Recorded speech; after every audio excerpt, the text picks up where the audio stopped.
मेरा नाम सुनीता है और मैं उन बदनसीब बच्चों में से हूँ जिनके माता पिता उन्हें बचपन में ही छोड़कर दुनिया से चले जाते हैं। माता पिता के गुजरने के बाद मैं अपने चाचा चाची के साथ रहने लगी। चाची मुझे बिल्कुल भी पसंद नहीं करती थी, लेकिन चाचा मेरा बहुत ख्याल रखते थे और इसी बात पर चाचा चाची दोनों में आए दिन झगड़ा होता रहता। चाचा मुझे बिल्कुल अपनी बेटियों की तरह ही समझते थे। जो चीज़ वो उनके लिए लेकर आते वही चीज़ मेरे लिए भी लेकर आते, लेकिन चाची वो चीज़ मुझसे छीनकर अपनी बेटियों को दे दिया करती थी। वक्त गुजरता गया और चाचा वक्त के साथ बीमार रहने लगे और एक दिन अचानक से उनकी मौत हो गई और मैं फिर से अकेली रह गई। चाचा की मौत के बाद चाची ने अपना असली रंग दिखाना शुरू कर दिया। जो थोड़ा बहुत चाचा की वजह से वो कुछ कह नहीं पाती थी, अब उन्होंने उसका बदला लेना शुरू कर दिया। घर के सभी नौकरों को हटाकर उन्होंने घर का सारा काम मेरे ऊपर डाल दिया। उस वक्त मेरी उम्र 18 साल थी और 18 साल की लड़की पूरा घर संभालने लगी। जैसा जैसा चाची कहती मैं वैसा ही करती। उनके खिलाफ एक शब्द भी नहीं बोलती, क्योंकि उन्हें मेरी बातें सुनना बिल्कुल भी पसंद नहीं था।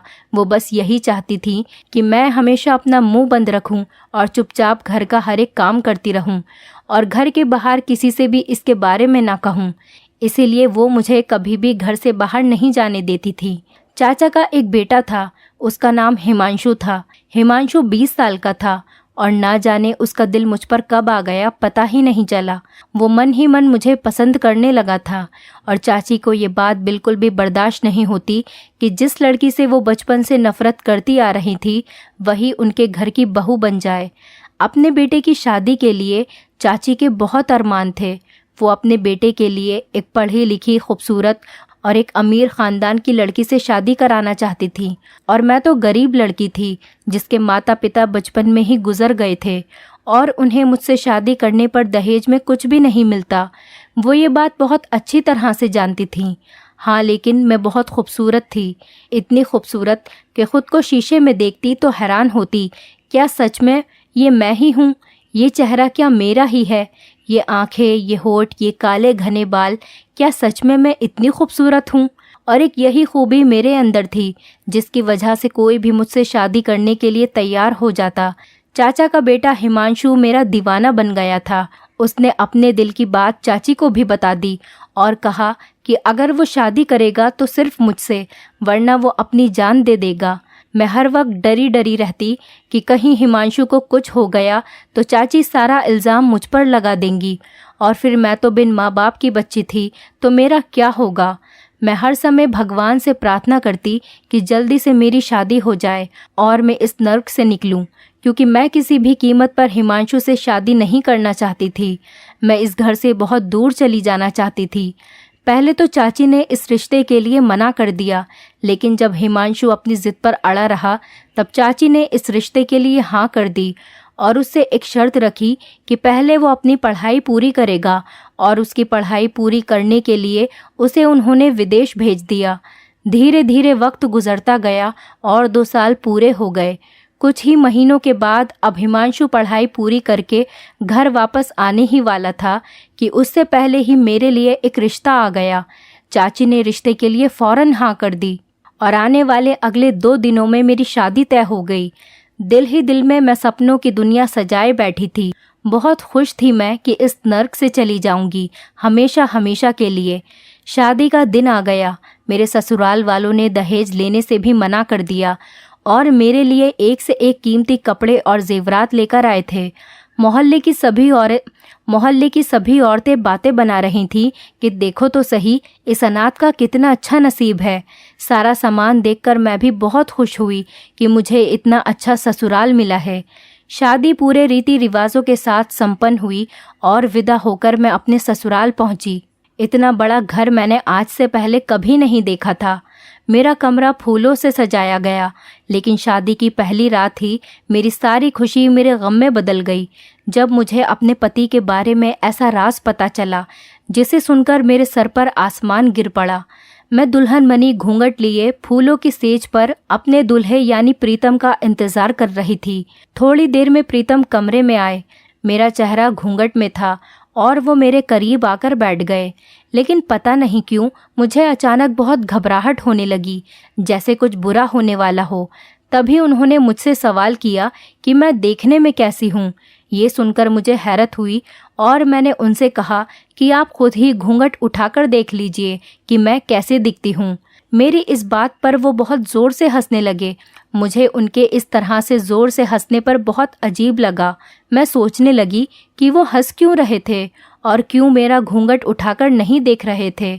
मैंने खुद ही अपना घूंघट उठाकर उन्हें देखा तो वो सामने देख रहे थे, मेरी तरफ देख भी नहीं रहे थे। तो मेरा दिल डूब गया। मैंने उनसे कहा कि आप मुझसे नाराज़ हैं क्या? आप इस शादी से खुश नहीं हैं जो मुझे देख नहीं रहे? तो ये सुनकर वो फिर से हंसने लग गए। मुझे उनका ये रवैया बहुत अजीब लगा। मुझे तो ये समझ ही नहीं आ रहा था कि वो ऐसा क्यों कर रहे हैं। हालांकि मुझे ऐसा महसूस हो रहा था कि वो इस शादी से बिल्कुल भी खुश नहीं हैं। शायद ऐसा हो सकता है कि वो किसी और को पसंद करते हों और घर वालों की ज़बरदस्ती से उन्होंने मुझसे शादी कर ली, इसीलिए वो बार बार हंस रहे हैं। मैंने उनसे सवाल किया कि क्या आप किसी और को पसंद करते थे? तो वो फिर से हंसने लगे। अब तो मेरा दिमाग ख़राब होने लगा कि ये क्या तरीका है भाई। आखिर कौन अपनी दुल्हन से बात करने की जगह हंसता है। अगर मैं उन्हें पसंद नहीं थी तो पहले ही बोल देते, लेकिन अब हमारी सुहागरात पर ये हरकत, ये तो कोई भी गवारा नहीं कर सकता। मेरा दिल तो जैसे किसी गहरे कुएं में जा गिर गया था। मेरी पूरी कोशिश ये थी कि वो एक बार मेरा चेहरा देख लें तो यकीन है कि उस लड़की को भूल जाएंगे जिससे कि वो मोहब्बत करते थे, या फिर कोई भी बात थी तो मेरा चेहरा देखने के बाद वो सब भूल जाएंगे, क्योंकि मैं थी ही इतनी खूबसूरत।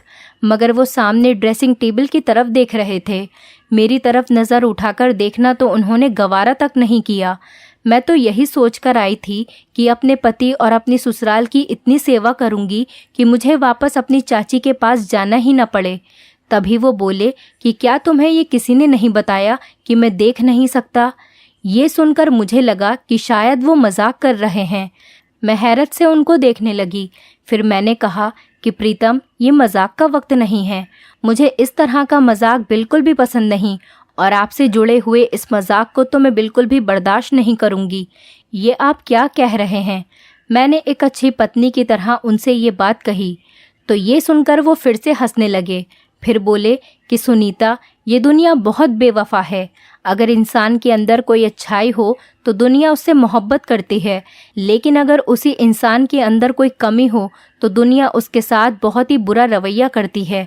इस वक्त तुम मेरी मोहब्बत की दावेदारी कर रही हो, लेकिन मैं तुम्हें बता दूं कि मैं तुम्हारी मोहब्बत के लायक नहीं हूं, क्योंकि मैं एक अंधा शख्स हूं।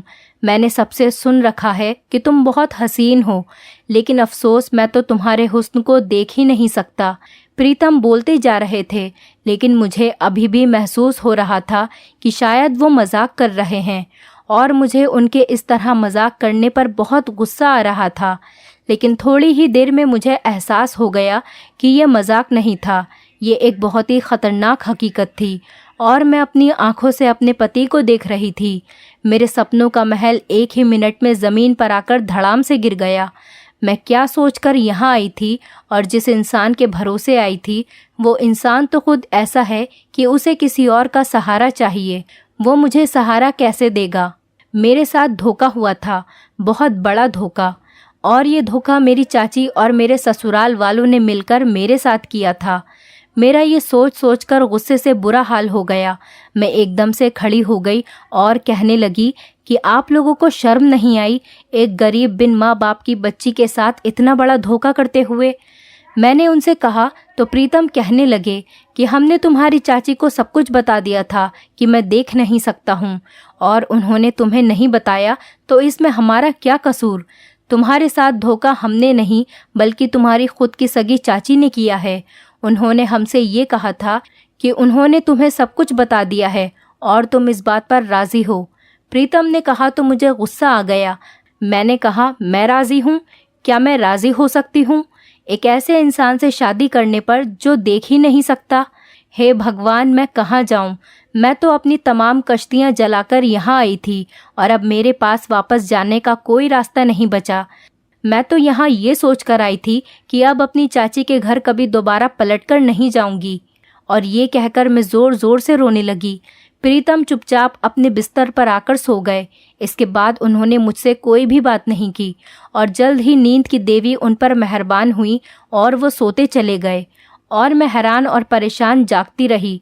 रात के न जाने कौन से पहर मेरी आंख लग गई कि मुझे पता ही नहीं चला। मेरी आंख खुली तो प्रीतम सो रहे थे। मेरे जागने की आवाज़ पर वो भी जाग गए। उन्होंने सहारा तलाश किया, लेकिन मैं इतने गुस्से में थी कि मैंने उन्हें सहारा देना भी ज़रूरी नहीं समझा कि मुझसे पहले भी तो अपना काम खुद ही करते होंगे। ये कमरा उनका था। अंदाजे के मुताबिक वॉशरूम चले गए, फिर थोड़ी देर बाद बाहर निकले। मैंने उनसे कोई बात नहीं की। उन्होंने मुझे पुकारा कि सुनीता, क्या तुम यहाँ हो? मैं कमरे में ही थी, लेकिन मैं खामोश थी। मैंने उनकी बात का कोई जवाब नहीं दिया। मेरा दिल इतना ख़राब हो चुका था जिसकी कोई हद नहीं थी। मैं 20 साल की खूबसूरत जवान लड़की थी और उस पर जुल्म ये हुआ कि मेरा पति अंधा निकला, जो मेरी खूबसूरती को ना तो देख सकता था और ना ही मेरी खूबसूरती की तारीफ़ कर सकता था। अपनी जवानी बेकार होने का दर्द सिर्फ मैं ही जान सकती थी। मुझे तकलीफ़ हो रही थी और मेरी तकलीफ़ कोई दूसरा जान ही नहीं सकता था। दिन ऐसे ही गुजरते गए। मेरा ससुराल में दिल नहीं लगता, और लगता भी तो कैसे, क्योंकि जिसके भरोसे मैं आई थी वो तो किसी काम का ही नहीं था। मेरी सास ने मुझसे कहा कि तुम्हारी चाची को हमने सारी हकीकत बताई थी और उन्होंने कहा था कि तुम राज़ी हो, क्योंकि तुम इंसानी हमदर्दी की खातिर प्रीतम से शादी करना चाहती हो और अब मुझे तुमसे एक पोता चाहिए। मुझे नहीं पता, तुम मुझे हर हाल में पोता दो। अपनी सास से बात करने के बाद मुझे एहसास हो गया था कि मेरे ससुराल वालों की इसमें कोई गलती नहीं थी।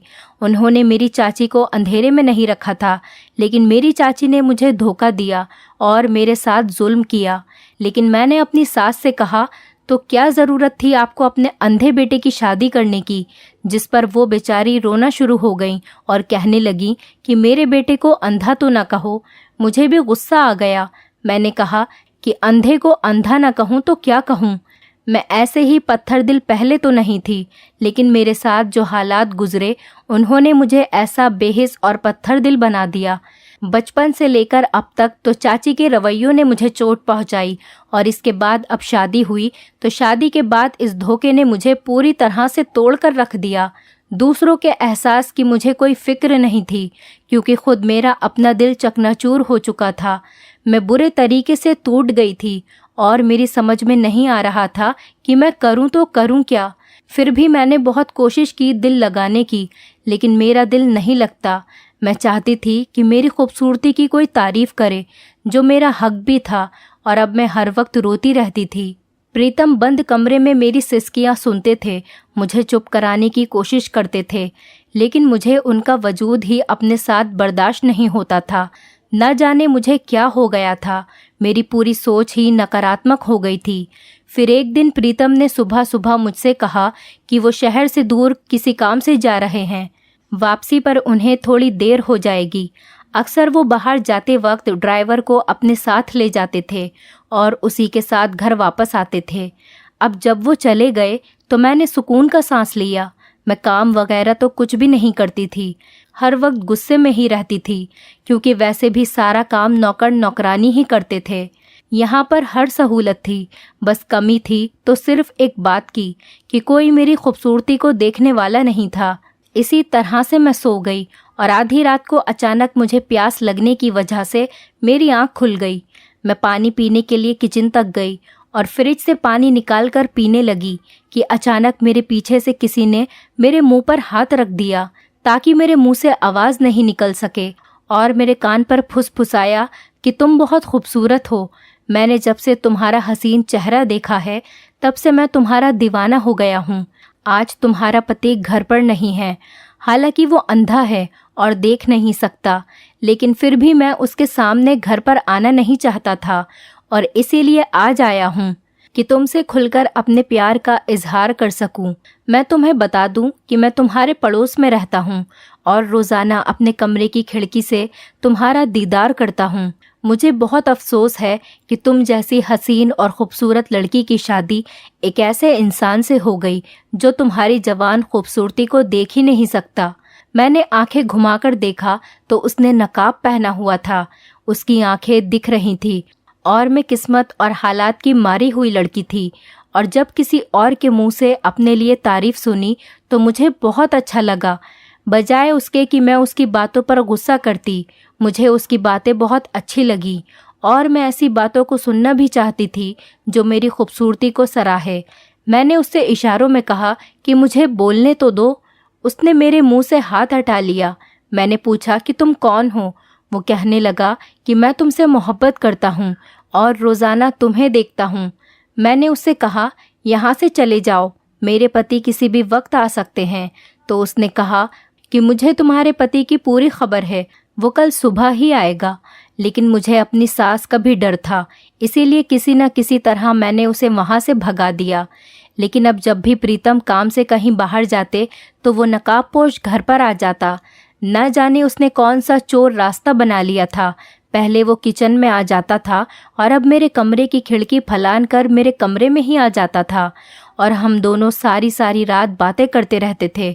वो मेरी खूबसूरती की तारीफ करता और मैं सुनती रहती और मुझे बहुत अच्छा लगता। लेकिन वो हमेशा नकाब लगाए रखता था। मैंने उससे कई बार कहा कि नकाब हटाकर मुझे अपना चेहरा तो दिखाओ, लेकिन उसने कहा कि वक्त आने पर दिखाऊंगा। उसकी आंखें बहुत खूबसूरत थी। आंखों को देखकर लगता था कि वो खुद भी एक हैंडसम लड़का होगा और उसकी आंखों से ज़्यादा तो उसकी बातें बहुत ही खूबसूरत थीं। यहाँ तक कि मुझे उसकी मोहब्बत भरी बातों की आदत हो गई थी। वो सारा सारा दिन फ़ोन करके मुझसे मोहब्बत भरी बातें करता था। मेरी ज़िंदगी में जिस चीज़ की कमी थी वो मुझे मिल रही थी, लेकिन एक अनजान शख्स से जो कि मेरा अपना था ही नहीं, और जो मेरा अपना था वो मेरी तारीफ़ करने से मजबूर था। काफ़ी वक्त तक ये सिलसिला यूं ही चलता रहा। वो प्रीतम की गैर मौजूदगी में घर पर आता था और हम दोनों बैठकर घंटों घंटों बातें करते, लेकिन कभी भी उसने कुछ गलत हरकत नहीं की। मेरी अक्ल पर पर्दा पड़ गया था। मुझे ये डर भी नहीं लगता था कि कोई अनजान आदमी मेरे कमरे तक आ जाता है। किसी दिन वो कुछ मेरे साथ गलत ही न कर बैठे। आखिर किसी अनजान आदमी पर इस कदर भरोसा करना कितनी गलत बात है। मेरा पति तो सिर्फ आंखों से अंधा था, लेकिन मेरी आत्मा से लेकर दिल दोनों अंधे हो गए थे। मैं क्या कर रही थी मुझे नज़र ही नहीं आ रहा था। मैं कितना गलत कर रही थी मुझे एहसास नहीं था। लेकिन मैं ये सब क्यों कर रही थी मैंने कभी खुद से सवाल ही नहीं किया। एक रात हम बातें कर रहे थे कि प्रीतम की कॉल आई कि वो बस घर आने ही वाला है। ये सुनकर तो मैं हैरान हो गई कि अचानक कैसे आ गया। मैंने उससे कहा कि वो कहीं छुप जाए, क्योंकि प्रीतम की गाड़ी की आवाज़ सुनाई दी है और वो कभी भी अंदर कमरे तक आ सकता है। उसने कहा कि मुझे छुपने की क्या ज़रूरत है, तुम्हारा पति तो देख ही नहीं सकता। ये सोचकर मुझे भी हंसी आ गई। मैंने कहा कि हाँ, बात तो सही कह रहे हो। फिर उसने कहा कि छोड़ो, मैं जा ही रहा हूँ, और वो चला गया। थोड़ी देर बाद प्रीतम अंदर आ गए। मैंने कोई बात नहीं की। उन्होंने आकर लाइट बंद कर दी। उसके बाद मैं अपने बिस्तर पर लेट गई और आंखें बंद कर ली और सोने की कोशिश करने लगी। लेकिन मुझे कुछ देर बाद एहसास हुआ कि प्रीतम सोए नहीं हैं, बल्कि बैठे हुए हैं। फिर अचानक से वो बोल पड़े, सुनीता, तुम्हें मालूम है कि मेरे पिताजी भी अंधे थे और मेरी माँ बेहद हसीन थी। ख़ानदान वालों के दबाव में आकर मेरी माँ ने मेरे पिताजी से शादी कर ली, लेकिन उनके अंदर एक वीरानी भी हमेशा से ही थी। और रहे क्यों ना, अपनी ज़िंदगी एक अंधे इंसान के साथ गुजारनी पड़ रही थी। मैं पैदा हुआ तो मेरी माँ ने अपना दिल मुझ में लगा लिया, लेकिन फिर भी उनका दिल मुझसे भी उड़ गया और फिर उन्होंने अपना दिल कहीं और लगा लिया।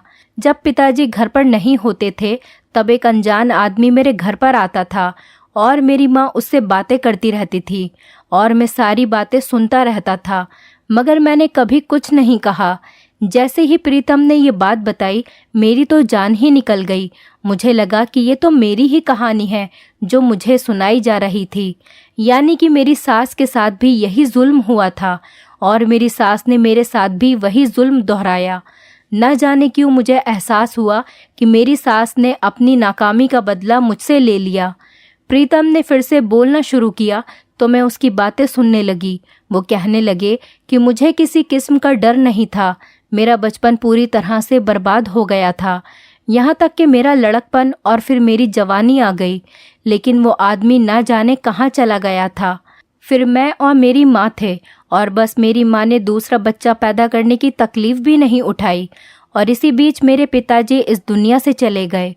सारी ज़िंदगी मेरे पिताजी को ये पता ही नहीं चल सका कि उनके पीछे घर में कोई और आता था और उनकी पत्नी से बातें करता था। फिर मेरी माँ इतनी ढीठ बन गई थी कि उन्हें मेरे पिताजी के होने या ना होने से कोई फ़र्क ही नहीं पड़ता था। वो आदमी मेरे पिताजी के सामने भी घर पर आता। अब क्योंकि पिताजी अंधे थे तो वो देख नहीं सकते थे, इसलिए मेरी माँ फौरन उसे दूसरे कमरे में ले जाती और उनकी बातों की आवाज़ में दूर बैठा सुनता रहता। उस दौरान मुझे ये भी पता चल गया था कि वो मेरी माँ का कोई दूर का कज़िन था जो उनसे बेहद प्यार करता था और मुझे अपने पिताजी के लिए दुख होता था। मैंने उन्हें कुछ नहीं बताया। तुम जानती हो, मैं पैदाइशी अंधा नहीं था। मैं बचपन में देख सकता था और मैं अपनी आंखों से अपनी माँ की सारी हरकत सुनता और देखता रहता था। आहिस्ता आहिस्ता मेरी आंखों की रोशनी जाती रही क्योंकि ये अंधापन मेरे बाप की विरासत थी।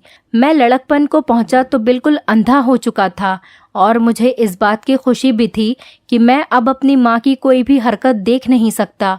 फिर मुझे एहसास हुआ कि मुझे ये सब नहीं करना चाहिए। मैं क्यों किसी और की वजह से अपनी ज़िंदगी में अंधेरा लेकर आऊं और अपनी ज़िंदगी को बर्बाद करूं। इसके बाद मैंने अपना इलाज शुरू किया और सुनीता, शादी की रात जब पहली बार मैंने तुम्हें देखा तो मैं तुम्हारे हुस्न को देखकर हैरान हो गया। ये कहते कहते प्रीतम खामोश हो गया और उसकी ये बात मेरे दिमाग पर धमाके की तरह असर कर गई कि वो तो अंधे थे, उन्होंने आखिर मुझे देखा कैसे। मैं एक झटके से उठकर बैठी और अंधेरे में उनके साए को देखती रही। आपने मुझे देख लिया? आप तो मुझे देख ही नहीं सकते थे क्योंकि आप तो अंधे थे ना। मुझे लगा कि शायद वो भी मजाक कर रहे हैं। तब प्रीतम ने आगे कहा कि मैंने लड़कपन के बाद ही अपनी आंखों का इलाज शुरू कर दिया था। मेरे साथ ज़्यादा मसला नहीं था। थोड़े से इलाज में ही और एक ऑपरेशन के बाद मेरी आंखों की रोशनी वापस आ गई थी और मैं सब कुछ देख सकता था। उसी दौरान मेरी माँ ने शादी की बात की और ये फैसला कर दिया कि मेरी शादी तुमसे हो जाए। और क्योंकि घर में किसी को पता नहीं था कि मेरी आंखों की रोशनी वापस आ गई है, इसीलिए उन्होंने लड़की का फ़ोटो दिखाना भी मुझे गवारा न किया और मैंने भी फ़ोटो देखने की कोशिश नहीं की क्योंकि मैं तो अपनी माँ से पहले से ही नाराज़ रहता था। जब हमारी शादी हुई तो मैं देख सकता था और मैंने तुम्हें देखा था, लेकिन मैं ये देखना चाहता था कि तुम किस तरह की पत्नी साबित होती हो। मेरे अंधेपन का सुनकर मेरा साथ देती हो या फिर मेरी पीठ पीछे मुझसे बेवफाई करती हो। लेकिन मुझे तुम्हारा रवैया देखकर बहुत अफसोस हुआ और मैंने तुम्हें छोड़ने का फ़ैसला कर लिया। तुम्हारे सामने अंधेपन का ड्रामा मैंने सिर्फ 1 महीने किया और 1 ही महीने में तुमने मुझे छोड़कर अपना एक आशिक बना लिया। प्रीतम की बात सुनकर तो जैसे मेरे सर पर आसमान गिर गया, मेरे पैरों के नीचे से ज़मीन निकल गई। सुनीता वो नकाबपोश कोई और नहीं, मैं ही था। उनकी बात सुनकर तो मुझ पर बेहोशी आने लगी कि मेरे साथ क्या हो रहा था। मुझे समझ ही नहीं आ रहा था कि मैं अपनी किस्मत पर कैसे मातम करूं। मुझे समझ ही नहीं आ रहा था आपने ये सब क्यों किया मेरे साथ। मैंने हिम्मत करके प्रीतम से सवाल किया। प्रीतम ने उठकर कमरे की लाइट ऑन कर दी और वो नकाब दराज से निकाला और अपने चेहरे पर लगा लिया तो मैंने देखा कि ये वही आदमी है जो मुझसे मिलने रोज़ आता था। मैं अपने पति की नफ़रत से इतनी ज़्यादा आगे बढ़ गई थी कि मैंने कभी उसकी तरफ गौर ही नहीं किया, यहाँ तक कि मैं उनकी आंखें भी पहचान नहीं सकी। तभी प्रीतम कहने लगे कि सुनीता, अगर मैं शादी के बाद किसी हादसे में अंधा हो जाता, क्या तुम तब भी किसी और से कांटेक्ट कर लेती? प्रीतम के इस सवाल ने मुझे शर्मिंदा कर दिया। मेरे पास बोलने के लिए कुछ भी नहीं था। मुझे तो बस ऐसा लग रहा था कि बस ज़मीन फट जाए और मैं उसके अंदर समा जाऊं। मुझे उस नकाबपोश से प्यार हो गया था और फिर वो मेरा पति ही था। और अब मैं आखिर जाऊं तो जाऊं कहाँ? मेरी समझ में कुछ भी नहीं आ रहा था। तभी प्रीतम ने कहा, सुनीता, मैं तुमसे नाराज़ नहीं हूँ। मैं दरअसल हालात का मारा हुआ इंसान था। जिसने अपनी माँ की बेवफाई देखी थी और मैं उसकी सज़ा एक मासूम लड़की को देना चाह रहा था, उसे आजमाकर देखना चाह रहा था। लेकिन आज मुझे एहसास हो रहा है कि मैंने कितना गलत किया। मैं तुम्हें माफ़ करता हूँ क्योंकि मैं तुम्हारे किरदार को जान गया हूँ कि तुमने एक अजनबी से सिर्फ बातें की। अगर तुम चाहती तो तन्हाई में बहुत कुछ कर सकती थी, लेकिन फिर भी तुमने अपनी हदों का ध्यान रखा और मुझे एहसास हो गया है कि तुम्हें सिर्फ मोहब्बत भरी बातों की ही ज़रूरत थी, जो कि मैं तुम्हें किसी वजह से दे नहीं सका।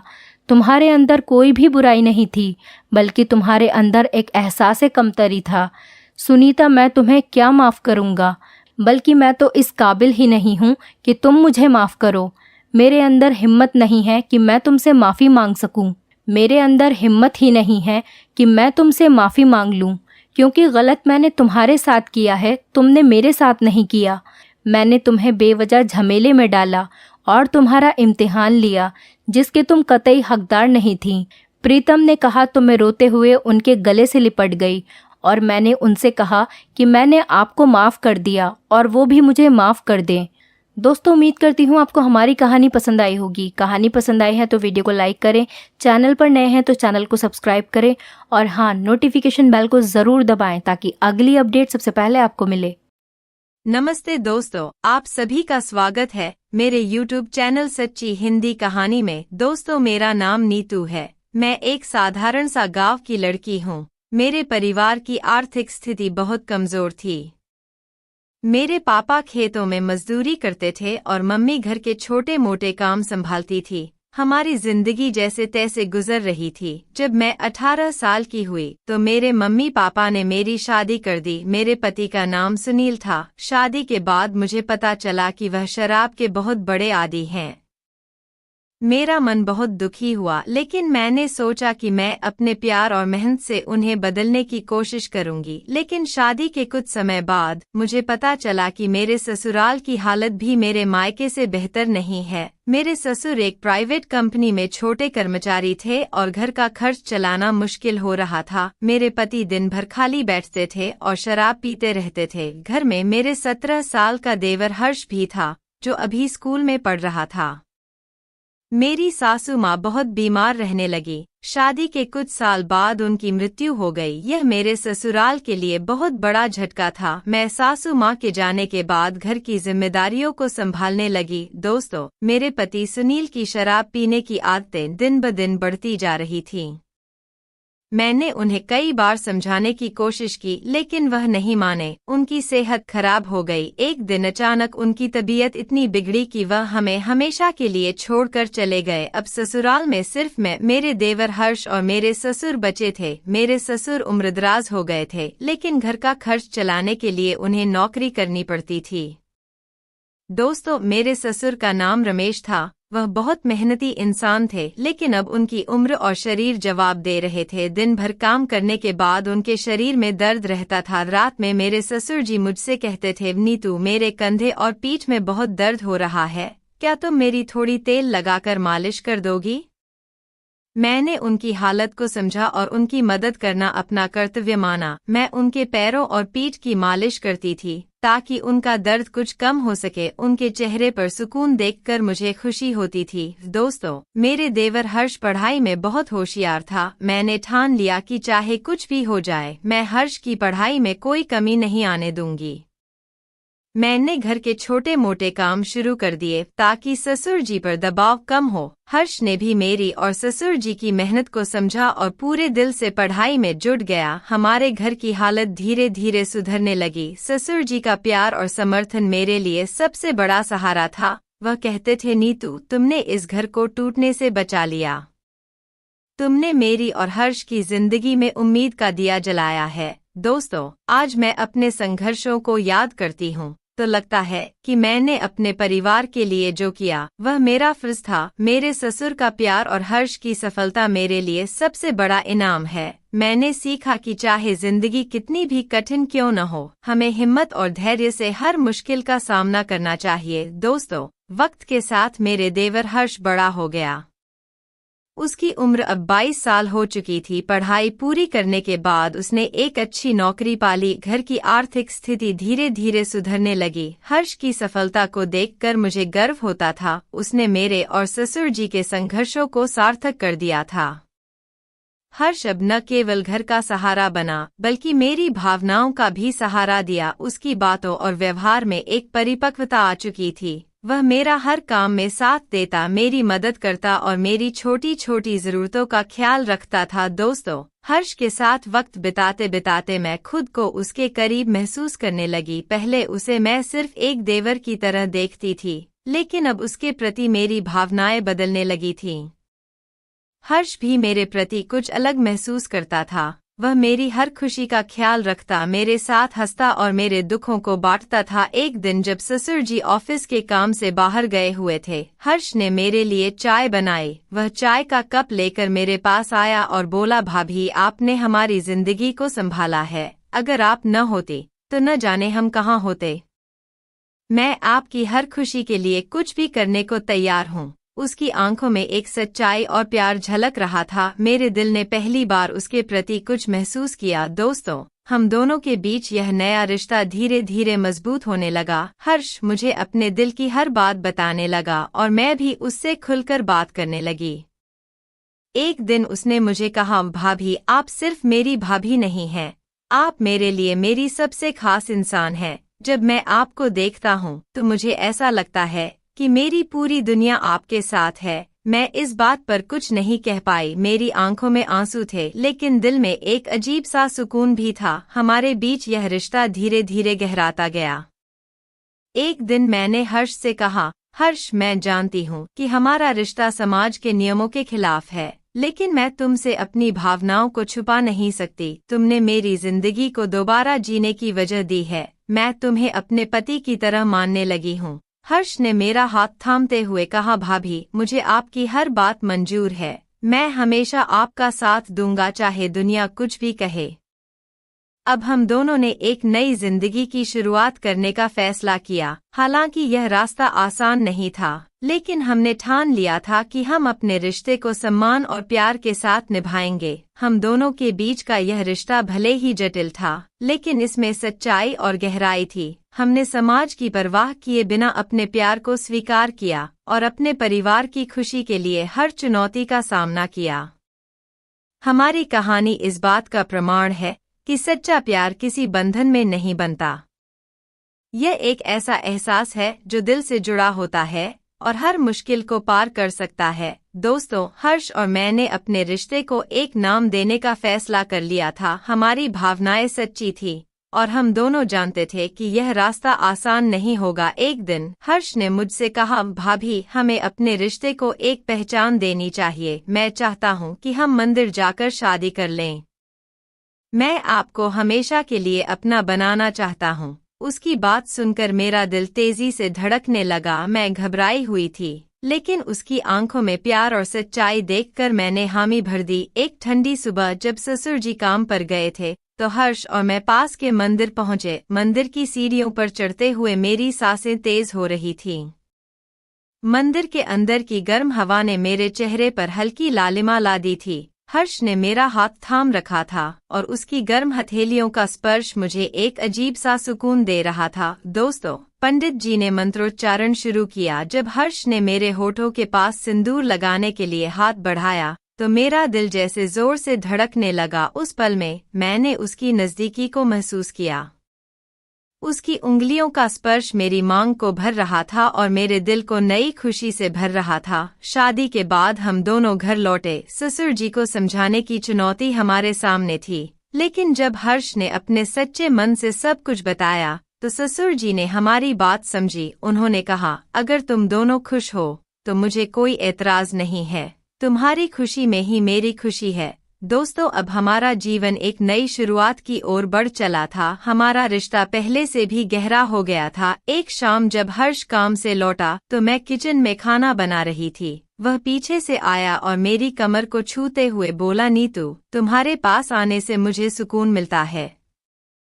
तुम्हारी खुशबू मुझे हमेशा खींचती है। उसके शब्दों ने मेरे दिल को छू लिया। मैंने हल्के से उसकी ओर देखा और कहा, तुम्हारा यह प्यार मुझे हर दिन और मजबूत बनाता है। उसने धीरे धीरे मेरे होठों को छुआ तो उस पल में मुझे उसकी गर्म सांसों और प्यार की गहराई महसूस हुई। उसकी हर नज़दीकी मेरे दिल में एक नई उमंग भर देती थी। दोस्तों, हम दोनों ने मिलकर एक ऐसा जीवन बनाया जिसमें प्यार, विश्वास और एक दूसरे का साथ था। हमारे रिश्ते में हर दिन एक नई ताजगी और गर्मजोशी होती थी। हम जानते थे कि हमारा प्यार समाज के नियमों से परे है, लेकिन यह प्यार सच्चा और अटूट था। हमने साथ मिलकर हर मुश्किल को पार किया और अपने रिश्ते को सम्मान और प्यार के साथ निभाया। हमारा जीवन अब खुशियों से भर चुका था और हमने साबित कर दिया कि सच्चा प्यार हर बंधन से ऊपर होता है।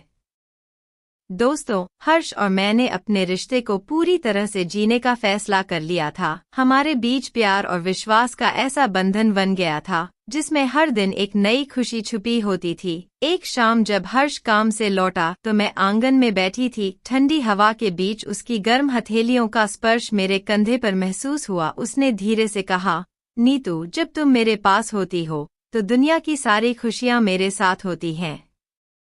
मैंने मुस्कुराते हुए उसकी तरफ देखा। उसकी आंखों में मेरे लिए जो प्यार था वह मेरे दिल को छू गया। उसने मुझे पास खींच लिया और हमारे बीच की दूरी मानो गायब हो गई हो। उसकी गर्म सांसों ने मेरे होठों को छुआ और वह पल मेरे लिए पूरी दुनिया से अलग था। हमने एक दूसरे के साथ भविष्य के सपने देखना शुरू कर दिया था। हर्ष ने मुझे कहा, नीतू, मैं चाहता हूँ कि हमारा परिवार पूरा हो। मैं चाहता हूँ कि हमारे प्यार की निशानी हो जो हमारे रिश्ते को और मजबूत करे। उसकी बातों ने मेरे दिल को गहराई तक छू लिया। मैंने उसका हाथ थामते हुए कहा, हर्ष, तुम्हारे साथ हर सपना सच लगता है। मैं भी चाहती हूँ कि हमारी जिंदगी में एक नई खुशी आए। कुछ महीनों बाद मैंने महसूस किया कि हमारी जिंदगी में एक नया मेहमान आने वाला है। यह खबर मैंने हर्ष को बताई तो उसकी खुशी का ठिकाना नहीं रहा। उसने मुझे अपने पास खींचते हुए कहा, प्रिय, तुमने मेरी जिंदगी को मुकम्मल कर दिया है। अब मैं तुम्हें और इस आने वाले नन्हे मेहमान को अपनी पूरी दुनिया बना लूंगा। उसकी आंखों में प्यार और जिम्मेदारी की चमक देखकर मैं भावुक हो गई। दोस्तों, आखिर वह दिन आ गया जब मैंने एक बेटे को जन्म दिया। हर्ष ने जब पहली बार अपने बेटे को गोद में लिया तो उसकी आंखों में आंसू आ गए। उसने मुझे देखा और कहा, नीतू, तुमने मुझे दुनिया का सबसे खुश इंसान बना दिया है। अब हमारी जिंदगी पूरी हो गई है। उसकी गर्म हथेलियों ने मेरे हाथों को छुआ और उसकी बातों ने मेरे दिल को भर दिया। दोस्तों, अब हमारे जीवन में प्यार और खुशियों की कोई कमी नहीं थी। हर्ष हर पल मेरे और हमारे बेटे के साथ बिताने की कोशिश करता था। रात में जब हम तीनों एक साथ होते तो वह मुझे अपने पास खींचकर कहता, नीतू, तुम्हारा यह प्यार और यह परिवार ही मेरी पूरी दुनिया है। उसकी बातों और स्पर्श ने हमेशा मुझे यह एहसास दिलाया कि हमारा प्यार हर मुश्किल को पार कर सकता है। हमारा बेटा अब हमारी मोहब्बत की निशानी बन गया था और हम तीनों ने साथ मिलकर एक खुशहाल जिंदगी जीने का वादा किया। हमारी कहानी इस बात का सबूत है कि सच्चा प्यार हर मुश्किल को पार कर सकता है और हर रिश्ता खूबसूरत बनाया जा सकता है। दोस्तों, हमारे बेटे के आने के बाद घर में खुशियों का माहौल और बढ़ गया। हर्ष का हर दिन मेरे और हमारे बेटे के साथ बीतता। ससुर जी भी अब घर में ज्यादा वक्त बिताने लगे थे। उन्होंने कहा, तुम दोनों को एक दूसरे के साथ देखकर ऐसा लगता है जैसे मैं अपनी जवानी के दिनों में लौट आया हूँ। अब मेरा सपना है कि तुम दोनों हमेशा ऐसे ही खुश रहो। हर्ष और मैंने उनकी इस बात पर मुस्कुराते हुए हामी भरी। घर में हर पल प्यार और सुकून का माहौल था। एक रात जब घर के सारे लोग सो चुके थे और हर्ष और मैं अपने कमरे में थे, उसने मुझे अपने पास खींच लिया। हम दोनों बेड पर बैठे एक दूसरे को देख रहे थे। हर्ष ने धीरे से मेरी हथेलियों को थामते हुए कहा, प्रिय, तुम्हारे साथ हर दिन जैसे एक नया सपना होता है। तुम्हारे प्यार ने मेरी जिंदगी को बदल दिया। उसकी बातों से मेरा दिल भर आया। मैंने हल्के से उसके कंधे पर सिर रखते हुए कहा, हर्ष, तुम्हारा साथ ही मेरी ताकत है। तुम्हारे बिना मैं अधूरी थी। उसने मेरे बालों को सहलाते हुए कहा, तुम्हारे पास आने से मुझे ऐसा लगता है जैसे मेरी सारी थकान खत्म हो जाती है। तुम्हारे हर स्पर्श में एक जादू है। उसकी गर्म सांसें मेरे चेहरे को छू रही थी और मेरे दिल में प्यार की एक नई लहर दौड़ गई। उस रात हम दोनों ने अपने दिल की बातें की, पुराने दिनों को याद किया और अपने भविष्य के सपने बांटे। दोस्तों, हमारे रिश्ते में हर दिन प्यार और मजबूती बढ़ती गई। हर्ष ने हमेशा मेरा सम्मान किया और हमारा परिवार अब एक मिसाल बन चुका था। ससुर जी भी हमारे साथ खुश थे और हमारे बेटे को लेकर हमेशा उत्साहित रहते थे। यह कहानी इस बात का उदाहरण है कि प्यार, विश्वास और समझदारी से हर रिश्ता खूबसूरत बनाया जा सकता है। रिश्तों में उतार चढ़ाव आते हैं, लेकिन अगर हम एक दूसरे का साथ और समर्थन करें तो हर मुश्किल आसान हो जाती है। तो दोस्तों, ये थी आज की हमारी छोटी सी कहानी। कहानी कैसा लगी कमेंट में ज़रूर बताएं और चैनल में पहली बार आए हैं तो चैनल को भी सब्सक्राइब करें। आगे ऐसे ही रोमांचक कहानियां सुनने के लिए चैनल को सब्सक्राइब करें। फिर मिलते हैं एक नई स्टोरी में। धन्यवाद। शादी की पहली रात कैसे मनाते हैं मुझे नहीं पता था और न ही किसी ने मुझे इसका तरीका बताया था, क्योंकि बहुत कम उम्र में ही मेरे माँ बाप ने मेरी शादी कर दी थी। मैं डरते हुए सुहाग रात के कमरे में गया तो मेरी हालत देखकर दुल्हन समझ गई कि मैं नौसिखिया हूं। उसने प्यार से मेरा हाथ पकड़ा और मुझे अपने पास बैठा लिया और अगले ही पल उसने मेरा आज मेरी जिंदगी की भयानक रात थी। हालांकि इस दिन का सपना हर आंख सजाती है, खासकर लड़के तो इस दिन के लिए पागल होते हैं। वे अपनी सुहाग रात मनाने के लिए न जाने कैसे कैसे सपने देखते हैं। रोमांटिक फिल्में भी देखते हैं कि किस तरह से अपनी दुल्हन के करीब जाना है और उसे कैसे अपने काबू में करना है कि वह सारी जिंदगी आपकी मोहब्बत का गुणगान करती रहे। शादीशुदा दोस्त भी सुहाग रात के संबंध में कीमती मशवरे देते हैं और छेड़छाड़ भी करते हैं, जिससे आपके जज्बात और बेकाबू हो जाते हैं। लेकिन मेरे साथ ऐसा कुछ भी नहीं था। न तो मुझे इन चीज़ों के बारे में ज्यादा पता था और न ही मैं रोमांटिक फिल्में देखता था, क्योंकि मेरी उम्र अभी इन चीज़ों के लिए नहीं थी। लेकिन घरवालों ने जबरदस्ती मेरी शादी कर दी और शादी भी उससे की जो मुझसे पूरे 8 साल बड़ी थी, जिसे मैं दीदी कहकर पुकारता था, क्योंकि वह मेरी ताई की बहन की बेटी थी। ताई की बहन की मौत हुई तो ताई जी उसे अपने घर ले आए, क्योंकि ताई जी के जीजा एक शराबी थे और ताई जी को डर था कि कहीं अपनी शराब और जुए की लत में वो इस मासूम की जान का सौदा न कर दे। इधर ताई जी की भी अपनी कोई औलाद नहीं थी, इसलिए ताई जी ने अपनी बहन की बच्ची को ही अपनी बेटी बना लिया था और यूं अपनी औलाद समझकर उसकी परवरिश करने लगी। इकलौती बेटी थी और इतनी जमीन जायदाद की वारिस थी, इसलिए मेरे घर वाले भी लालच में आ गए थे। उनका ख्याल था कि इस तरह से ताया की जायदाद पर भी कब्जा हो जाएगा और हम लोग ज्यादा पैसे वाले बन जाएंगे। लेकिन मुझे रुपयों पैसों का कोई लालच नहीं था। मैं तो मस्त मौला लड़का था, अपनी जिंदगी अपनी मर्जी से गुजारना चाहता था। दोस्तों के साथ मस्ती करना चाहता था, लड़कियों से छेड़छाड़ करना चाहता था। अभी मैं 17.5 साल का हुआ था। अभी तो मुझे जवानी भी पूरी तरह से नहीं चढ़ी थी। मैं तो जवानी के भरपूर मजे लूटना चाहता था, फिर अपनी पसंद की ही किसी लड़की से शादी करना चाहता था। लेकिन मेरे घर वाले तो मेरे पीछे पड़ गए कि तेरी शादी होगी तो सरस्वती से ही होगी, वरना हमारे घर से तेरा कोई नाता नहीं, निकल जा यहां से। और मैं तो अपने घर वालों की बात सुनकर परेशान हो गया था। अगर वह सचमुच मुझे घर से निकाल देते तो मैं कहाँ जाता। मेरा बाप बड़ा सख्त मिजाज आदमी था। उसने 2-4 थप्पड़ लगाकर मुझे शादी के लिए मना लिया था। मुझे गुस्सा तो बहुत आ रहा था। वह तो मुझसे उम्र में बड़ी थी, वह तो अपने खिलाफ आवाज उठा सकती थी और इस शादी से इनकार कर सकती थी। लेकिन मेरी दाल तो मेरे घर में नहीं गल रही थी। मैं सबसे छोटा था, मुझसे बड़ी एक बहन थी और मैं एक ही भाई था। इसलिए मेरे बाबा ने मेरी एक न सुनी और मेरे सिर पर सेहरा सजा देने की ठान ली।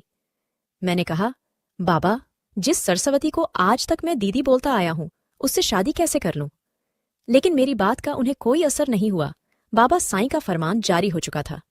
अब किसी भी सूरत में वे अपने फैसले से वापस नहीं लौट सकते थे। मेरी उम्मीदों का एकमात्र केंद्र अब सरस्वती ही थी।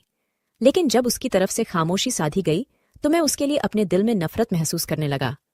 मुझे तो उसकी नीयत ही खोटी लग रही थी। यकीनन वह मेरी खूबसूरती से प्रभावित हो चुकी थी और मुझ पर लट्टू हो चुकी थी, इसीलिए उसने कोई विरोध नहीं किया। और आखिरकार वह दिन आ गया जब मैं घोड़ी पर सवार होकर उसके घर की तरफ जा रहा था। मेरे मन में बार बार चिंता आ रही थी, न जाने मेरा क्या बनेगा।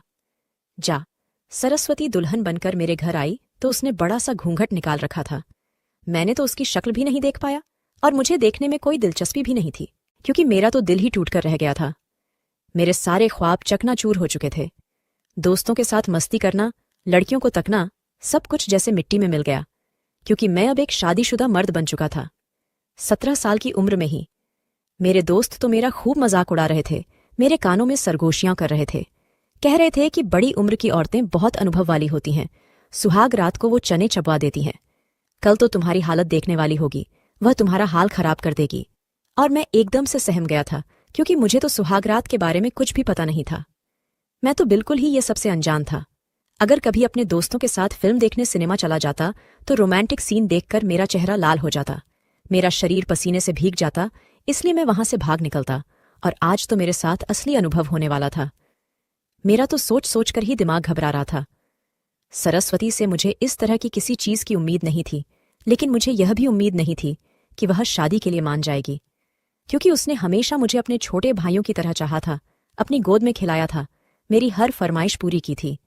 मैं अगर कोई भी शरारत करता और घर वालों की मार से डरता तो सरस्वती दीदी के पास आ जाता, उसके पहलू में छिप जाता और कहता कि मुझे बचा लें आप, वरना पिताजी तो मुझे मार ही डालेंगे। और वह मेरे पिताजी के सामने ढाल बन जाती, कहती कि विकास अभी छोटा बच्चा है और यही तो उम्र होती है शरारतें करने की, आप इसे कुछ भी न कहें। और मेरे पिताजी हमेशा सरस्वती दीदी की बात मान लेते थे, कहते थे कि आज तो मैं तुम्हारी वजह से इसे छोड़ रहा हूं, मगर आइंदा अगर इसने कोई भी शरारत की तो मैं इसे उल्टा लटका दूंगा। और जब पिताजी धमकी देकर कमरे से चले जाते तो मैं सरस्वती से लिपट जाता और कहता कि थैंक यू दीदी, आपने मुझे बचा लिया, वरना मेरे पिताजी तो मुझे मार ही डालते। और वह मेरे सिर पर चपत मारकर कहती कि तुम भी तो बाज नहीं आते, बड़े शरारती हो गए हो, न जाने कब बड़े होगे तुम। और मैं कहता कि मैं तो ऐसा ही रहूंगा और आपको ही ढाल बनाऊंगा। और आज मैं किसको अपने सामने ढाल बनाता, क्योंकि मेरा सामना सरस्वती दीदी से ही हो गया था। मैं उन्हीं के मुकाबिल आ गया था। ऊपर से मेरे दोस्तों ने मुझे खूब डराया था कि बड़ी उम्र की छोरी तो तेरा हश्र कर देगी। मैं डरते डरते कमरे में चला गया, हालांकि मेरा दिल नहीं कर रहा था कि मैं इस कमरे में जाऊं, मगर पिताजी ने मुझे धक्का दिया और कहा कि उन्हें जल्दी से जल्दी अपने लिए वारिस चाहिए। और मैं तो पिताजी की बात सुनकर और भी सदमे में आ गया था। मैं तो खुद अभी बच्चा था, उनको बच्चा कहाँ से पैदा करके देता। जब कमरे में दाखिल हुआ तो सरस्वती दीदी घूंघट निकालकर बिस्तर पर सिमटी हुई बैठी थी। मैं दूर से ही उन्हें घूर रहा था। मेरा बस नहीं चल रहा था कि उनका दुपट्टा उतारकर फर्श पर फेंक दूं और उनसे पूछें तो सही कि आखिर मैंने उनका क्या बिगाड़ा था। मैं उनके करीब गया। वह जो सोच रही थी कि मैं उनका घूंघट उठाऊंगा, उन्हें प्यार से देखूंगा, उन्हें सराहूंगा, एकदम से मैंने उनका दुपट्टा उतारकर फर्श पर फेंक दिया। वह मेरे इस कदर गुस्सैल अंदाज पर सहम गई। वो कहने लगी कि यह क्या बदतमीजी है। वह एकदम से बिफरी हुई शेरनी बन गई। मैंने कहा कि बदतमीजी तो वह है जो आप लोगों ने सब मिलकर मेरे साथ की है, मेरा तमाशा बनाकर रख दिया है। मेरे दोस्त मेरा मजाक उड़ा रहे हैं कि तुम्हें एक बड़ी उम्र की औरत, जिसे तुम दीदी दीदी कहते थे, तुम्हारी दुल्हन बन गई है। मैं गुस्से में आकर उनके सामने ये सब कह डाला। गीता कहने लगी कि मैं अपनी खुशी से यहां तुम्हारी सेज सजाकर नहीं बैठी हूं, इसलिए मुझ पर चिल्लाने की जरूरत नहीं है। तुम अच्छी तरह से जानते हो, हमारे परिवार के बड़े जो फैसला कर दें उन्हें मानना ही पड़ता है। उनकी आंखों में आंसू थे, मगर मुझे उनके आंसू नजर नहीं आ रहे थे, न ही उनका दर्द नजर आ रहा था। वह भी तो किसी दर्द से गुजर रही होंगी। मुझे उनके साथ हमदर्दी करनी चाहिए थी, मिल बैठकर इस मसले का हल निकालना चाहिए था, मगर मैं तो उन्हीं से दुश्मनी पालने लगा। मैंने कहा कि खबरदार, जो मेरे करीब आने की कोशिश भी की तो। वो आहिस्ता आहिस्ता कदम चलकर मेरे पास आ रही थीं, लेकिन एकदम से वो पीछे हट गईं। कहने लगीं कि फिक्र मत करो, मैं तुम्हें मजबूर नहीं करूंगी कि मुझे तुम पत्नी वाले हक दो। सरस्वती के मुंह से ऐसी बात सुनकर मैं एकदम बोले तो झंझाहट में आ गया। यह सच था कि मैं भी उसे पति वाला कोई भी हक नहीं देना चाहता था और न ही उससे अपना हक लेना चाहता था, मगर उसके मुंह से ये बात सुनकर मेरे अंदर बेचैनी सी होने लगी, क्योंकि जो भी था, सरस्वती दुल्हन के रूप में किसी अप्सरा से कम नहीं लग रही थी। मैं ज्यादा समय तक उसकी आंखों में देख नहीं सका और नजरें चुराकर सोफे पर बैठ गया। गुस्से की हालत में अपना सेहरा उठाकर कमरे के फर्श पर दे मारा, मगर वह गुस्से में नहीं थी, वह बहुत ही ज्यादा गमगीन लग रही थी, जैसे उसका दिल भी मेरे रवैये से जख्मी हुआ था। उसने मेरा सेहरा उठाकर खूंटी पर टांग दिया और वॉशरूम में कपड़े बदलने चली गई। मैं शेरवानी समेत ही सोफे पर ढेर हो गया। आज मेरी सुहाग रात थी, मगर इसमें सुहाग रात वाली कोई बात नहीं थी, क्योंकि यह शादी हम पर थोपी गई थी और इस रिश्ते को निभाना हमारी मजबूरी थी। न जाने कब मेरी आंख लग गई, मुझे पता ही नहीं चला। जब मैं सुबह उठा तो मेरे ऊपर एक चादर सा था जो कि शायद सरस्वती ने ही मेरे ऊपर डाल दिया था, और वह खुद बिस्तर पर बेसुध सी सोई पड़ी थी। उसका चेहरा धुला धुलाया बेदाग सा था। वह नाइट ड्रेस में बेहद खूबसूरत लग रही थी, मगर मेरे दिल में जो बदगुमानी आ गई थी कि सरस्वती की वजह से मेरी सारी खुशियां, मेरे सारे सपने मुझसे छिन गए हैं, इसलिए मैं उससे नफरत करने पर मजबूर हो गया था। हालांकि मैं दिल से ऐसा नहीं चाहता था। जब कमरे से बाहर निकला तो मेरे पिताजी मेरा इंतजार कर रहे थे। मुझे गले लगाकर मुबारकबाद दी और कहा कि मेरा बेटा तो एक रात में ही गबरू जवान हो गया है। मुझे तुम पर फख्र है और यकीनन तुमने मेरे हुक्म पर अमल कर दिया होगा। उन्होंने मेरे कान में सरगोशी की तो मेरे कान लाल पड़ चुके थे। मैं जानता था कि पापा का इशारा किस तरफ है, मगर मैं उन्हें क्या बताता कि मैंने तो अपनी दुल्हन को हाथ तक नहीं लगाया। मगर मैंने अपने पिताजी को तसल्ली दी कि जल्द ही उन्हें खुशखबरी मिलेगी, और खुद स्कूल जाने की तैयारी करने लगा। पिताजी ने देखा तो हैरान हो गए। कहने लगे कि तुम्हारी शादी का दूसरा दिन है, अभी तो तुम्हारा रिसेप्शन भी करना है। अब तो तुम्हें स्कूल वगैरह जाने की जरूरत नहीं है, बल्कि तुम जमीनों के काम संभालोगे। आखिर सरस्वती के हिस्से की जमीनें भी तो तुम्हें ही देखनी है, और तुम इस परिवार के इकलौते चिराग हो। मैं पिताजी की बात सुनकर हैरान हुआ था। मैंने कहा कि मैंने आपकी मर्जी के मुताबिक अमल कर दिया है, मगर आप मुझसे मेरी दूसरी खुशियां नहीं छीन सकते। मुझे कॉलेज में पढ़ना है, मुझे बहुत आगे तक बढ़ना है, क्योंकि जो भी था मुझे पढ़ने लिखने का शौक था, और पापा मेरा यह शौक, मेरा ख्वाब मेरी आंखों से नहीं छीन सकते थे। सरस्वती ने भी पिताजी से कहा कि आप विकास को कुछ नहीं कहेंगे, वह अपनी जिंदगी में जो चाहता है वह करेगा। सरस्वती ने शादी के बाद पढ़ाई छोड़ दी थी, मगर वह यह नहीं चाहती थी कि मैं भी पढ़ाई छोड़कर घर में बैठ जाऊं। इसलिए मैं कॉलेज जाने लगा, क्योंकि मैट्रिक में मेरे बहुत अच्छे नंबर आए थे और मैं आगे पढ़ना चाहता था। वक्त यूं ही गुजरने लगा और हम एक ही कमरे में दो अजनबी लोगों की तरह रहने लगे। सरस्वती बिल्कुल चुप चुप सी रहने लगी थी, क्योंकि वह जब भी मुझे बुलाने की कोशिश करती तो मैं रूखे से अंदाज में उसकी बात का जवाब देता। इसलिए वह दिल माउस होकर मुझे बुलाना ही छोड़ गई थी। मगर एक ही कमरे में मुझे उसकी सम्मान न करके और भी घुटन का एहसास होने लगा था, और मुझे इस बात का भी एहसास हो गया था कि इसमें सरस्वती की कोई गलती नहीं है। वह भी मेरी तरह ही बेगुनाह और बेबस थी, और परिवार वालों के सामने उनकी जिद के आगे सिर झुकाने पर मजबूर थी। इसलिए मैंने अपनी नफरत को दोस्ती में बदल लिया, क्योंकि पति पत्नी के बीच सिर्फ एक ही रिश्ता तो नहीं होता, बल्कि दोस्ती का रिश्ता भी हो सकता है।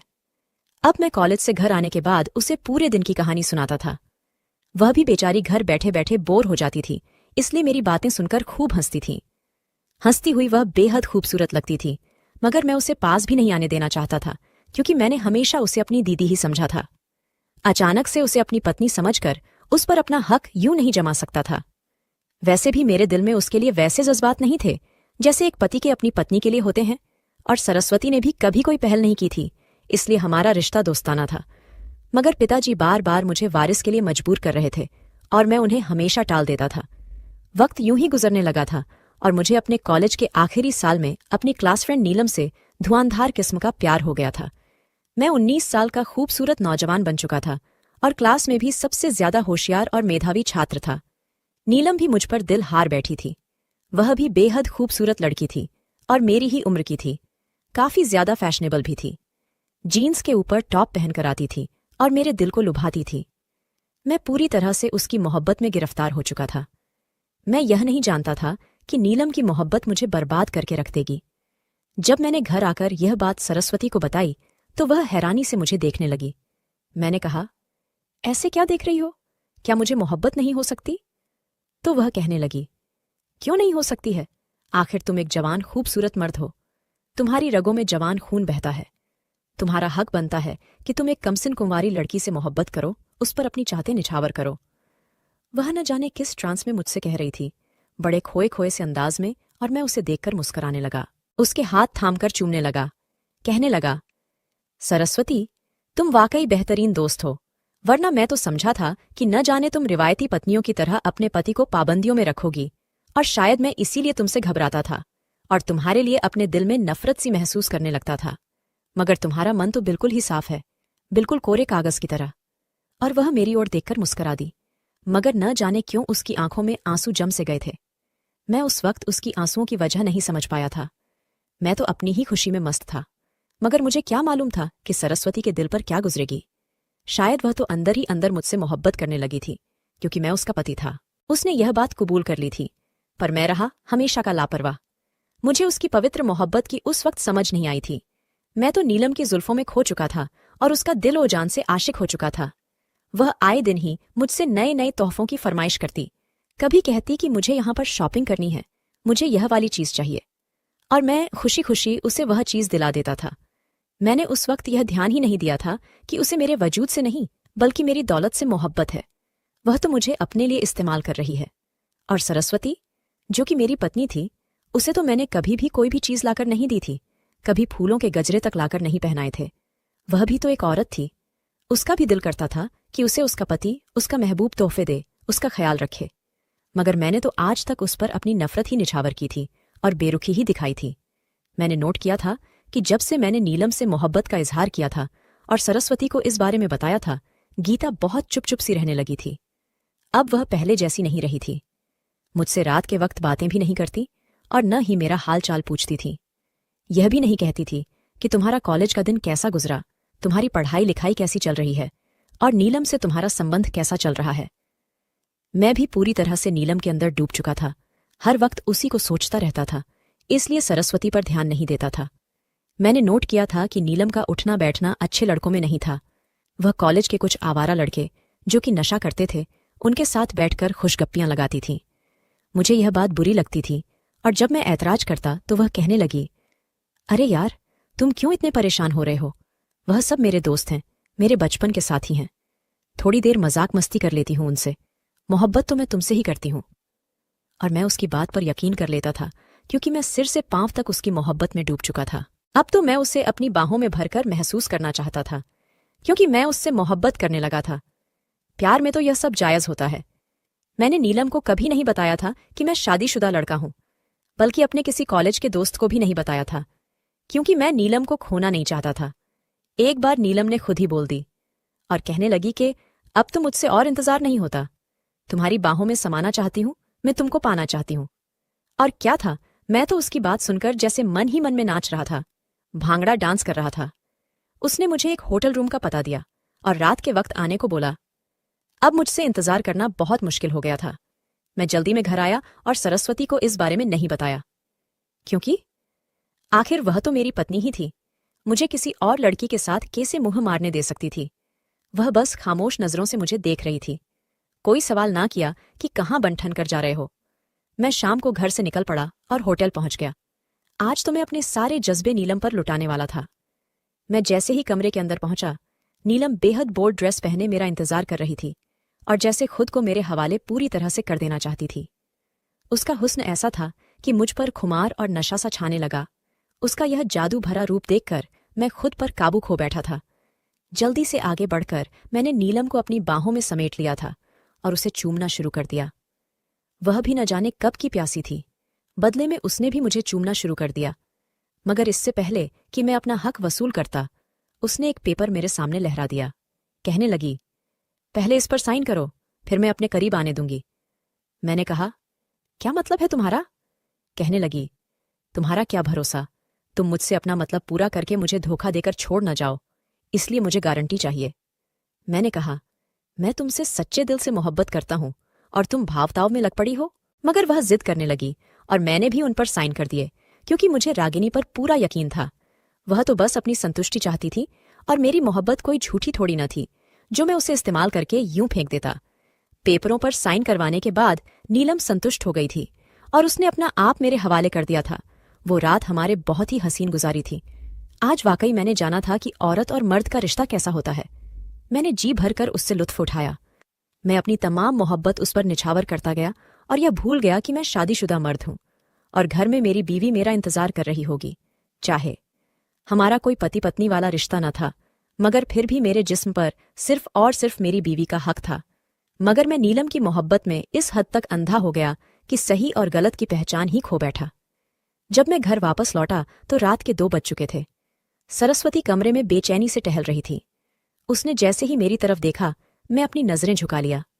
मैं उससे नजर नहीं मिला पा रहा था, बेहद शर्मिंदा था। हालांकि मैंने मोहब्बत ही तो की थी, कोई जुर्म थोड़ी न किया था। मगर फिर भी न जाने क्यों उसकी आंखों में देखने से कतरा रहा था। कहने लगी, कहाँ थे आप, इतनी रात कहाँ गए थे? आप कहीं भी नहीं जाएंगे अब? मैं परेशान हो गई थी। वह अंदर तक उतरती नजरों से मुझे देख रही थी। मैंने एकदम झुंझलाकर कहा, क्या हिसाब किताब में लग गई हो? मैं थका हारा आया हूं, मुझे आराम करने दो। मैं जल्दी से वॉशरूम में घुस गया और नहाकर बाहर निकला। वह अभी तक मुझे ही देख रही थी। उसने एक बार भी नहीं जताया कि मैं तुम्हारी बीवी हूं, मेरा हक भी तुम्हारे जिस्म और तुम पर है। कभी उसने मुझसे अपना हक नहीं मांगा था। हालांकि हमारी शादी को 2 साल हो गए थे और गीता भी जवान थी, उसके भी जज्बात है। क्या उसका मन नहीं करता होगा कि उसका पति उसे बाहों में भरे और अपनी मोहब्बतें उसे पर निछावर करें, लेकिन वह खुद के जज्बातों पर बंध बांधे रखती थी। मैं बिस्तर पर लेट गया। मुझे सख्त नींद आ रही थी। नीलम का खुमार अभी तक मेरे दिमाग पर छाया हुआ था। नीलम के साथ बिताए हुए वो पल मेरे दिल और दिमाग से हट ही नहीं रहे थे। आंखों में अभी नशा समाया हुआ था और सरस्वती मुझे बिल्कुल भी अच्छी नहीं लग रही थी। मैं बेखबर सो गया, मगर अगली सुबह एक कयामत मेरी इंतजार कर रही थी। जैसे ही उठा, सरस्वती बेहद घबराई हुई इधर उधर टहल रही थी। मेरे उठते ही कहने लगी, आपके लॉयर का फोन आया था। वह पूछ रहे थे कि पिताजी की एक फैक्ट्री जिसके आधे शेयर्स आपके नाम हैं, वह अब किसी नीलम कुमारी नाम की लड़की ने धोखे से आपसे साइन करवा लिए हैं और अपने नाम कर ली है। अत्यंत चिंता के साथ मुझसे पूछ रही थी और मैं एकदम ऐसे हो गया कि जमीन मेरे पैरों तले से खिसकने लगी और मुझे हर चीज घूमती हुई नजर आने लगी। नीलम की मोहब्बत का खुमार रातों रात ऐसा चढ़ा था कि मैंने उन पेपर्स को पढ़ने की भी जहमत नहीं उठाई थी कि उनमें क्या लिखा है। नहीं, ऐसा नहीं हो सकता, मैंने बड़बड़ाते हुए कहा। इससे पहले कि मैं कमरे से बाहर जाता, सरस्वती ने एकदम मुझे पकड़कर अपने सामने खड़ा किया और कहा, विकास, मुझे सच सच बताओ, क्या चक्कर चल रहा है? तुम रात को इतनी लेट घर आए थे और जिस लड़की से तुम मोहब्बत करते हो उसका नाम क्या है? क्या उसका नाम नीलम है? क्या उसने तुम्हें धोखा दिया है? क्या तुमने उसे खुद पेपर साइन करके दिए हैं? वह इतने सारे सवाल मुझसे पूछ रही थी। मैं एकदम झुंझला गया। मैंने कहा, हटो मेरे रास्ते से, मैं खुद ही मामला सुलझा लूंगा। कहने लगी, अब मामला सुलझने से तो रहा नहीं, क्योंकि वह तुम्हें धोखा देकर अपने जाल में फंसाकर आधी फैक्ट्री लेकर उड़ गई। और वकील साहब कह रहे थे कि वह लड़की बड़ी शातिर है। वह अपने आशिक के साथ मिलकर मासूम लोगों को धोखा देती है, जो कि एक वकील है, और दौलतमंद लड़कों से पेपर साइन करवाती है, अपने जिस्म को दिखाकर। कहीं तुम भी तो उनमें शामिल नहीं हो सत्यजीत? सरस्वती ने खड़कते हुए नजरों से मेरी तरफ देखा था। आज उसने पहली बार मेरा पूरा नाम लिया था। नहीं, अब से पहले वह मुझे विकास कहकर बुलाया करती थी। मैं अपनी ही नजरों में गड़ा जा रहा था। मैं उसे क्या बताता कि मैं क्या कर चुका हूं? मैं एकदम से कमरे से भागकर कॉलेज चला गया, मगर नीलम का नाम ओ निशान तक नहीं था। मैंने उसके बारे में जानकारी इकट्ठी करके उसके घर तक गया था। वह उसमें बड़ी शान से रह रही थी, क्योंकि मोहब्बत का झांसा देकर उसने अच्छी खासी दौलत कमा ली थी और अपने आशिक वकील के साथ गुलछरें उड़ा रही थी। मुझे देखकर ठहाका मारकर हंसी और कहा, तुम भी कितने बेवकूफ हो विकास। तुम तो मेरे सबसे आसान शिकार थे, वरना दूसरे लड़के तो 3-3, 4-4 बार मेरे जिस्म से खेलकर ही पेपर पर साइन करके देते थे, मगर तुमने तो एक ही बार में अपना सब कुछ मुंह पर लुटा दिया। और मैं उसे ऐसे देख रहा था जैसे अपनी मोहब्बत पर मातम कर रहा हूं। क्या नीलम मेरी मोहब्बत के लायक थी? मैंने जिंदगी में पहली बार मोहब्बत की थी और पहली बार अपनी चाहत किसी पर लुटाई थी, लेकिन वह तो इस काबिल ही नहीं थी कि उस पर मोहब्बत लुटाई जाती। मैं उसके करीब गया और कहा, न करो ऐसा, मैंने तुमसे सच्चे दिल से प्यार किया था। कहने लगी, बड़े आशिक देखे हैं तुम्हारे जैसे। जाओ, मेरा वक्त खराब न करो, जो करना है कर लो, मैंने पक्का काम किया है। उसने मुझे अपने घर से निकाल दिया। मेरा बस नहीं चल रहा था कि जमीन फटे और मैं उसमें समा जाऊं। मेरा दिल बुरी तरह से टूटा था, जज्बात कुचले गए थे। जब घर आया तो एक और कयामत मेरी इंतजार कर रही थी। पिताजी ने पहली बार मुझ पर हाथ उठाया था और सरस्वती भी पास ही खड़ी थी।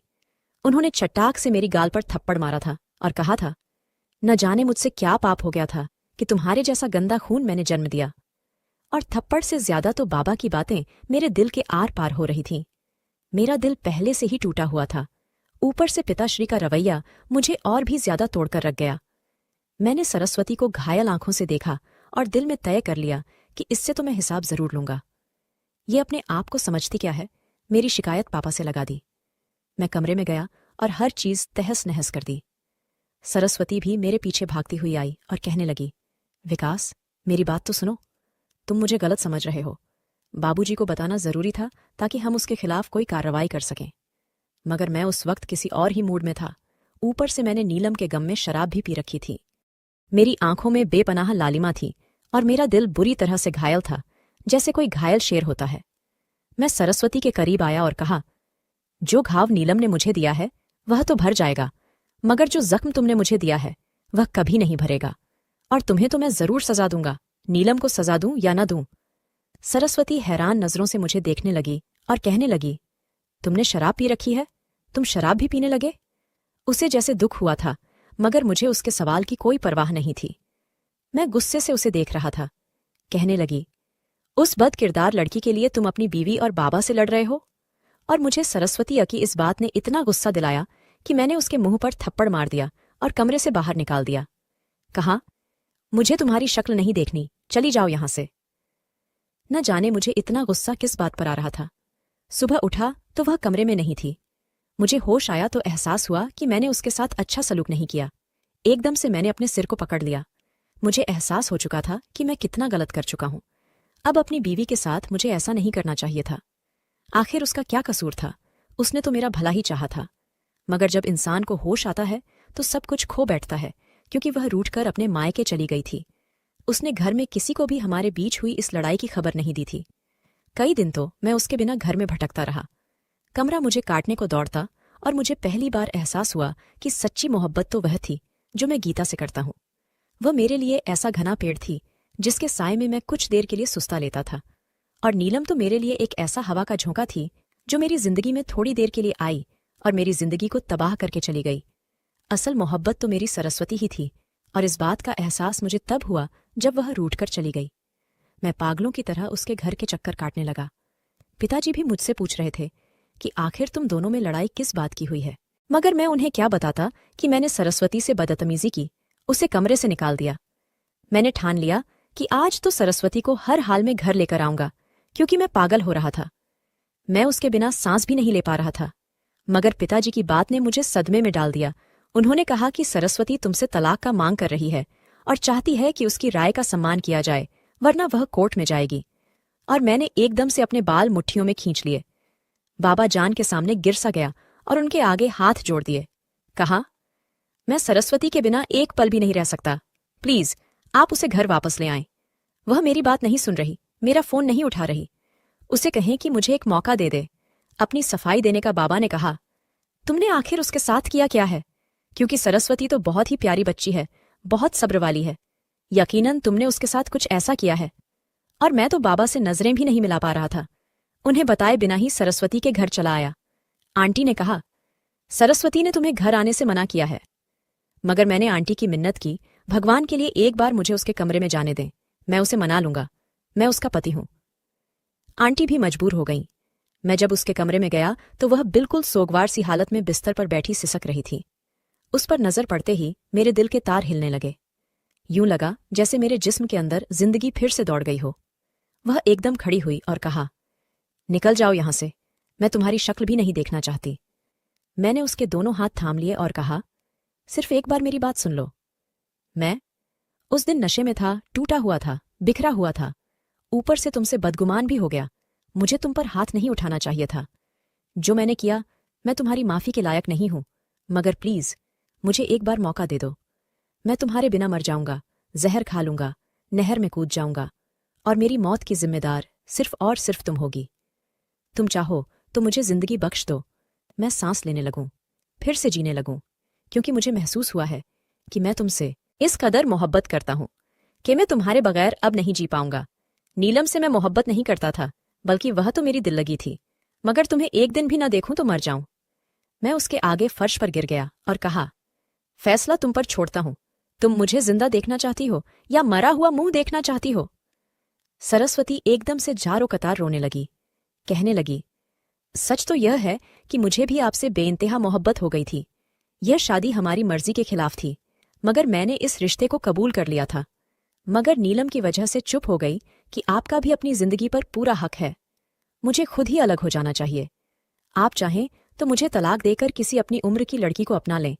मैं आप पर बोझ नहीं बनना चाहती। मैंने कहा, पगली, तुम बोझ नहीं हो, तुम तो मेरी जिंदगी बन गई हो। तुम्हें छोड़ने का ख्याल भी नहीं कर सकता। बस आइंदा तुमसे कोई बदतमीजी नहीं करूंगा। तुम चाहो तो मुझे भी थप्पड़ मार लो, हिसाब बराबर हो जाएगा। मैंने उसका हाथ पकड़कर अपनी गाल पर रखा तो वह जोर से मेरे सीने से लग गई और कहा, मैं भी आपके बिना पल पल मर रही हूं। आपके बिना रहने का ख्याल भी नहीं कर सकती। अगर कभी दोबारा मुझे तकलीफ पहुंचाने की कोशिश की तो मैं मर जाऊंगी। और मैंने उसे अपने सीने से लगा लिया, उसके माथे पर प्यार किया, उसकी आंखों में आंखें डालकर कहा, वादा करता हूं मरते दम तक तुम्हें चाहूंगा। और वह मेरी इस यकीन दहानी पर खुद को मुझे सौंपने लगी।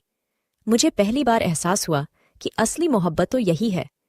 उसे मैंने पहली बार अपने सीने से लगाया था और यह एहसास इतना शदीद था कि मैं उसे अलग करने के ख्याल से ही डरने लगा था। दोस्तों, हम उम्मीद करते हैं कि हमारी ये कहानी आपको ज़रूर पसंद आई होगी। इसी तरह की कहानी सुनने के लिए हमारे चैनल को सपोर्ट करें। वीडियो देखने के लिए आपका धन्यवाद।